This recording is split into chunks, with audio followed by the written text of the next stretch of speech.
Hi ಎಲ್ರಿಗೂ. ಇವತ್ತು bank account ಮತ್ತು ಆಧಾರ್ ಕಾರ್ಡನ್ನು ಹೇಗೆ ಲಿಂಕ್ ಮಾಡೋದು ಅಂತ ನೋಡೋಣ ಬರ್ರಿ.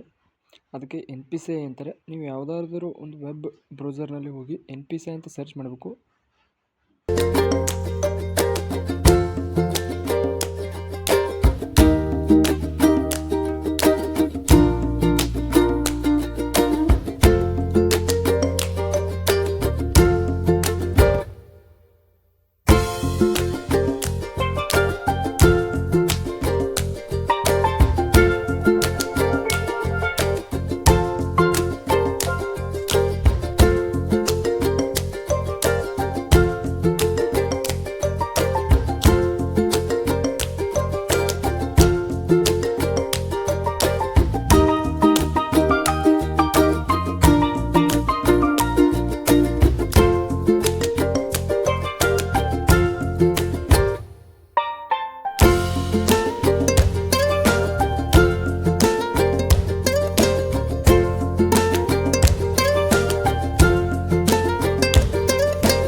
ಇದಾದ ನಂತರ ಕ್ಯಾಪ್ಚಾನ ಎಂಟರ್ ಮಾಡಬೇಕು.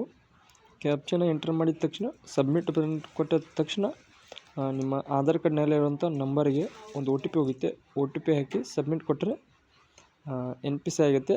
ಅಂದರೆ ಬ್ಯಾಂಕ್ ಅಕೌಂಟು ಮತ್ತು ಆಧಾರ್ ಕಾರ್ಡು ಲಿಂಕ್ ಆಗುತ್ತೆ. ನಂತರ ಮತ್ತು NPCI ಆಗಿದೆ ಇಲ್ವಾ ಅಂತ ಹೇಗೆ ಚೆಕ್ ಮಾಡೋದಂದರೆ ನಾನು ಡಿಸ್ಕ್ರಿಪ್ಷನಲ್ಲಿ ಲಿಂಕ್ ಇರುತ್ತೆ, ಆ ವಿಡಿಯೋ ಹೋಗಿ ನೋಡಿ.